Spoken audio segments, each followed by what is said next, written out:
কিছু মানুষ বর্তমান বদলায় আর কিছু মানুষ ভবিষ্যৎ লিখে ফেলে এবং তাদের মধ্যে ইলন মাস্ক একজন।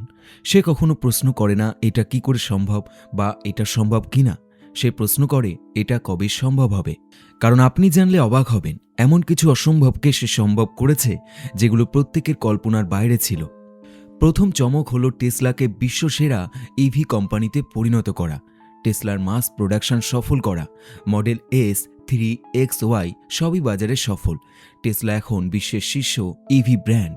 দ্বিতীয় হলো স্পেস এক্সের সফল রকেট লঞ্চ এবং পুনর্ব্যবহারযোগ্য রকেট তৈরি করা। ফ্যালকন 1, ফ্যালকন 9, ফ্যালকন হেভি সবই সফল। রিইউজেবল রকেট প্রযুক্তি সম্পূর্ণভাবে বাস্তবায়িত করা, অর্থাৎ এমন রকেট যেটাকে বারবার ব্যবহার করা যায়।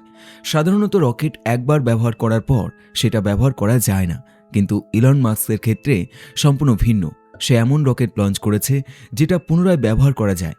এর বাইরেও নাসার সাথে বহু সফল মিশন রয়েছে। তৃতীয় হলো স্টারলিংক, বিশ্বব্যাপী স্যাটেলাইট ইন্টারনেট চালু। হাজার হাজার স্যাটেলাইট ইতিমধ্যে কক্ষপথে রয়েছে। 70টারও বেশি দেশে ইন্টারনেট সার্ভিস চলছে। চতুর্থ হলো সোলার এনার্জি প্রোডাক্টস সফলভাবে বাজারে নিয়ে আসা।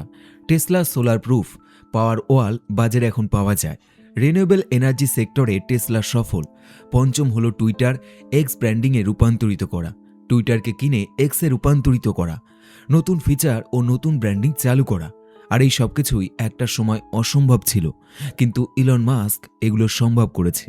এবং আপনি জানলে অবাক হবেন, ইলন মাস্ক বর্তমানে যেসব প্রজেক্ট নিয়ে কাজ করছে সেগুলো আরও অসম্ভব, যেমন সাধারণ মানুষকে মঙ্গল গ্রহে নিয়ে যাওয়া। এরপর হলো নিউরালিংক প্রতিষ্ঠা।